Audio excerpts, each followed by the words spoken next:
Aí ele descobriu. Descobriu. Aí ele fala assim, saí da igreja neopentecostal, onde eu era obreiro. Comecei a frequentar um grupo da IPI.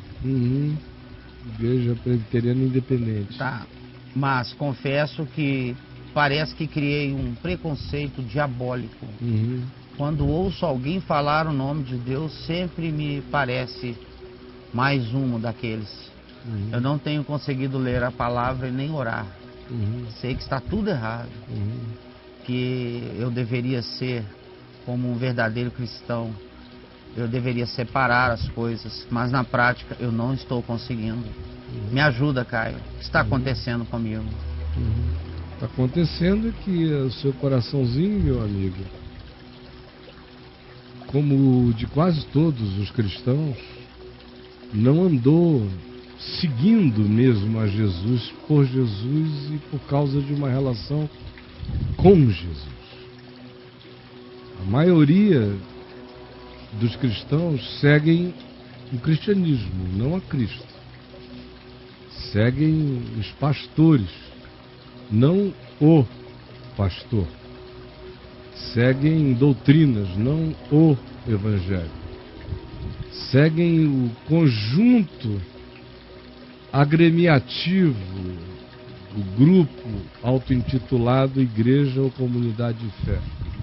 Mas não discernem o significado das verdadeiras irmandades que não são patrocinadas por encontros regulares nem com hora marcada. São irmandades patrocinadas pela espontaneidade da vida, pelo encontro humano, aonde a vida está acontecendo e aonde a gente acontece como um ser vivo em relação ao próximo.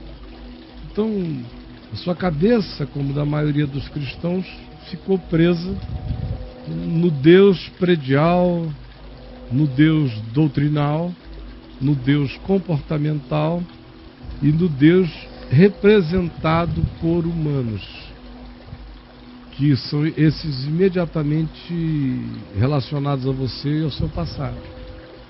Como praticamente todos os cristãos estão, quando se começa a descobrir quem são essas pessoas debaixo dessas fantasias amedrontadoras e apavorantes, intimidadoras, e se vê que eles são apenas manipuladores e abusadores da ignorância do outro e também instigadores de medo, são os promotores de pânico, porque quanto mais panicados e amedrontados vocês estejam, mais controláveis, teleguiados vocês são. Aí chega a hora que o cara descobre quem está embaixo da fantasia, cai tudo. Como não havia uma relação direta com Jesus, Jesus para você significava ir ao culto. Obedecer a Jesus para você significava fazer o que o pastor tinha mandado. Ser fiel a Deus para você significava não faltar aos compromissos. Ser consagrado significava ser trabalhador, estivador de igreja, obreiro de religião. Então tiraram essas coisas se mostraram fantasiosas, fajutas e mentirosas, não tinha a essência do Evangelho, de uma relação profunda sua com Deus plantada em você. Aí, meu amigo, o coração ficou tão desestimulado, tão traído, ficou se sentindo tão desguarnecido. Você descobriu que não havia um Judas entre os 12, mas que você era o único alienado no meio deles. Todo mundo era Judas e todo mundo estava vendendo e trocando o Evangelho por moedas de prata. Como a tua relação com Jesus não tinha sido quase nenhuma, você tinha tido relação só com os que diziam representá-lo, e aí todo mundo se mostra, no mínimo, meio 171, nas experiências que você teve, o coração entrou em descrédito total. Foi a brincadeira do Braulio quando a gente mostrou essa fantasia aí. Quando o cara descobre que aquela fantasia de plástico vira ateu. A maioria vive assim, não é o seu caso. Mas você está reportando uma depressividade por absoluta frustração. Agora chegou a hora de separar os meninos dos homens na fé. Você não é mais uma pessoa seguindo religião e homens. Você vai seguir ao Evangelho, e maldito é o homem que colocar a sua confiança noutro homem. Por isso aqui eu não estou pedindo a ninguém para colocar a confiança em mim. Isso não é nenhum ardil daquele tipo que diz: não olhem para mim, olhem para Cristo. E muita gente, ao dizer isso, não está fazendo com aquele espírito de quem dá glória a Deus e sabe que o único referencial absoluto para qualquer coisa na vida é Jesus mesmo. Não, a maioria faz assim, é para no dia em que as coisas deles forem descobertas, os segredos deles, eles possam dizer: mas eu venho avisando que é para não olhar para mim. Não é nesse sentido que eu digo não olhe para mim, porque eu não tenho nenhum medo de botar a cara para fora em nenhum nível. Não é nesse sentido.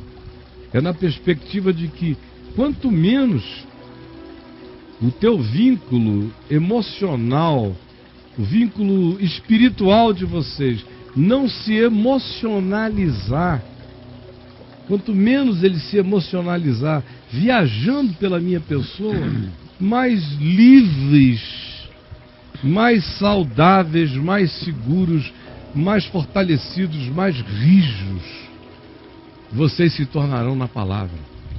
E por isso eu não estou querendo fugir de responsabilidade. As minhas responsabilidades eu tenho com Deus.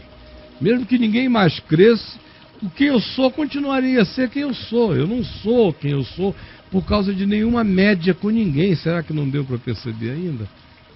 Eu sou quem eu sou, com havendo crente no mundo ou não havendo mais nenhum. Mesmo que eu tenha que ser o único crente da face da terra, eu sou assim. Não é por causa de ninguém, nem dos olhares de nenhum outro, nem de cobrança de nenhuma natureza. Eu não tenho para onde ir. Eu conheci as palavras da vida eterna. Ponto. Agora, você teria que viver uns 3.000 anos para ser exposto à quantidade de safadeza religiosa às quais eu fui exposto no planeta Terra todo. Não foi só no Brasil, a canalice do cristianismo mundial e planetário. E o que é que abalou o meu coração? Abalou. Aí por 1984, eu já disse aqui diversas vezes, 1994, eu estava tão cansado, que se eu pudesse eu tinha mudado para uma ilha deserta. E teria vivido a minha fé da maneira mais isolada possível, de tão cansado que eu estava. É porque não havia gente sincera? Havia alguns. Deus sempre tem os 7.000 que não dobraram os seus joelhos a Baal. Mas no meio de nações inteiras de adoradores de Baal batizados em nome de Jesus. Claro que se você dá a sua vida, você foi só um obreiro. Eu dei a minha vida, era o dia inteiro pregando, viajando, sofrendo a ausência de filhos, de casa, de família, por causa disso. E vai. E você só vai vendo as pessoas de melhores se tornarem piores, de mais ou menos se tornarem menos, de frágeis se tornarem fortes na maldade. O coração vai se cansando. E o meu se cansou. Não se cansou num nível de radicalidade tão profunda que me fizesse não querer mais nada com nada, mas no meu coração havia um cansaço, um desânimo total. Não se vinculou esse desânimo à pessoa de Jesus. Jesus é inatingível para o meu ser. Eu conhecia demais para que as decepções com todos os irmãos da terra pudessem abalar a essência do meu compromisso, do meu carinho e da consciência da graça dele sobre mim, do amor dele por mim.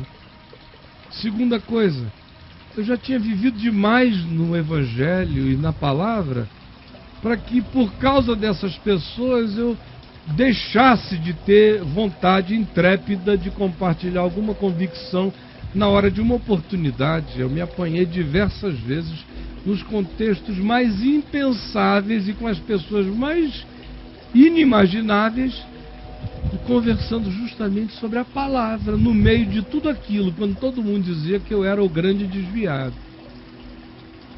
Então, isso, todavia, tem um poder enorme. O destestemunho da fé, você olhar em volta e ver que o Filho do Homem está para voltar e não há fé na terra, é profundamente desanimador. Mas é justamente por isto que a gente tem que esmorecer e perseverar no Evangelho. Eu não tenho nada complexo a lhe dizer. O que eu tenho a lhe dizer são coisas muito simples. Não fique impressionado com os malucos. Você começa a se desimpressionar com os malucos da religião quando você entra na seguinte, olha. Quando você entra numa que você está aí para ser a única pessoa a crer em Jesus no mundo que provavelmente vai deixar de crer nele para sempre. Ou por uma geração que vai ignorá-lo totalmente. Essa é a minha atitude. Eu levanto todo dia com essa atitude, com essa repetição para mim mesmo. Mesmo que eu me torne sozinho nas convicções e nas afirmações. Mesmo que todo fruto não apareça. Mesmo que todas as esperanças morram como demonstrações de compromisso de pessoas com o Evangelho à minha volta. Mesmo que eu olhe e perceba que até os filhos do meu ventre, ou da minha alma, ou das minhas amizades, não se tornem as pessoas que eu desejo que elas se tornem no compromisso com Deus, eu, todavia, não esmorecerei e me alegrarei em Deus, no Deus da minha salvação. Todos os dias, meu amigo, é a primeira coisa que eu me digo de manhã cedo, porque é uma avalanche enorme de tristezas. Vocês me veem aqui mostrando esse pessoal desmaiado todo dia. Aí eu rio com o Braulio, vou fazer o quê? Vou chorar? Já chorei muito no passado, já chorei, eu não tenho mais lágrimas para isso. E quando eu vejo a pateticidade, acabou que eu tive que optar pelo humor. A gente teve que escolher um caminho de sarcasmo provocativo, de humor sarcástico, para não cair em pranto insuportável todo dia. Porque não dá para você olhar para isso tendo vivido a sua vida inteira. Olha, eu só vivi 18 anos, por assim dizer, e meio, entregue aos desejos da minha carne e da minha vontade. Dos 18 anos de idade para cá, eu consagrei mesmo minha mente, meu coração, meus sentimentos à causa do Evangelho. E criei de todo o coração que essas pessoas só ficavam assim porque os seus pastores eram ignorantes e elas não tinham acesso à palavra. Aí eu comecei a reunir os pastores durante 25 anos. Todos os pastores de todos os grupos, aos milhares, no país inteiro, no mundo todo, e dizer o que era o Evangelho. Eles aplaudiam e vibravam e diziam: você é o profeta do século. Eu ouvi todas as coisas inimagináveis. Na eternidade vocês vão saber o que eu já ouvi a meu respeito positivamente no mundo inteiro. Mas eu ia observando a vida passada, eles continuam os mesmos 171, descompromissados e deseducando o povo na palavra, colocando a fé das pessoas neles e não em Jesus. Vai cansando depois de a vida inteira doada a isso. Desanima dessa. Mas essa é uma hora bendita, quando não há mais heróis, você entendeu? Eu cheguei a um momento na vida, aí por volta de 1994, que todos os meus heróis até então tinham sobrado 2, 1 talvez.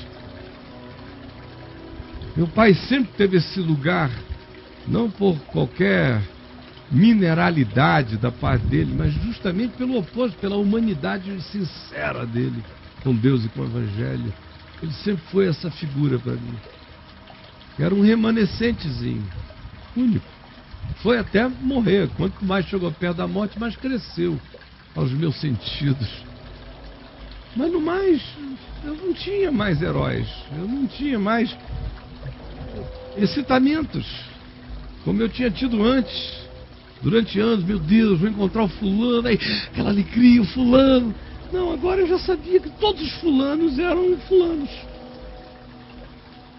Todo mundo era fulano só. Então essa é uma hora bendita, quando todo mundo se fulaniza. Aí sobra Jesus. Aí é Jesus em mim, e é o amor de Deus em mim, que vai desfulanizando os outros.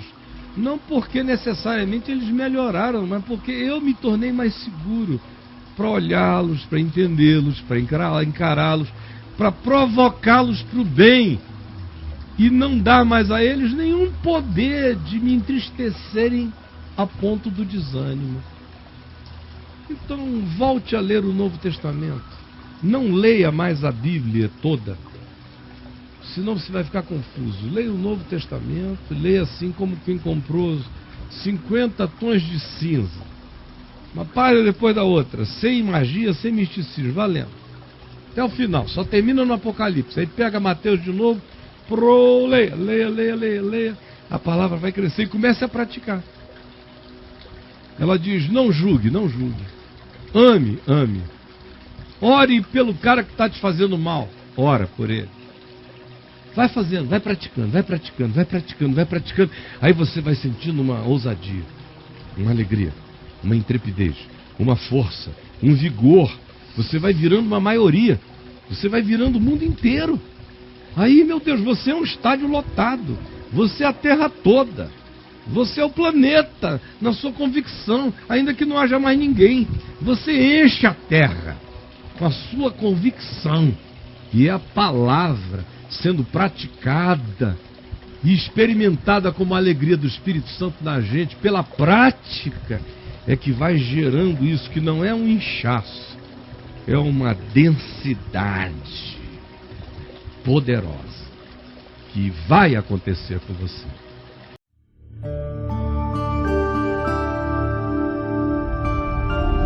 Vem me ver TV, o canal é você.